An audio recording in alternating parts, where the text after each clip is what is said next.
পাল্টা শুল্ক নিয়ে আগামী সপ্তাহে যুক্তরাষ্ট্রের সাথে ফের আলোচনার প্রস্তুতি নেওয়া হচ্ছে বলে জানিয়েছেন বাণিজ্য উপদেষ্টা শেখ বশিরউদ্দিন। বাংলাদেশ যুক্তরাষ্ট্র শুল্ক আলোচনা শেষে দেশে ফিরে সচিবালয় সংবাদ সম্মেলনে তিনি একথা জানান। সমঝোতায় পৌঁছানোর জন্য যুক্তরাষ্ট্রের কাছে সময় চাওয়া হয়েছে বলেও জানান উপদেষ্টা। গত 8ই জুলাই বাংলাদেশি পণ্যে আমদানিতে 35% শুল্ক আরোপের কথা জানান মার্কিন প্রেসিডেন্ট ডোনাল্ড ট্রাম্প, যা কার্যকর হবে 1 আগস্ট থেকে।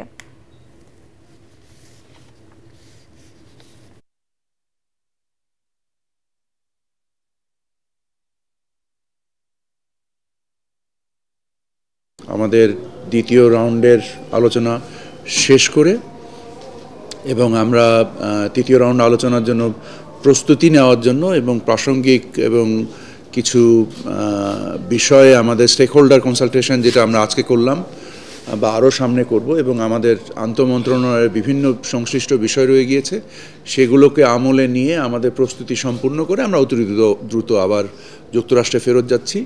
এবং আমরা আশা করছি যে আল্লাহর রহমতে আমাদের একটা ভালো আউটকাম যেন এটার জন্য আসে, এটার জন্য আমরা সার্বিকভাবে সকলে একত্রে কাজ করছি।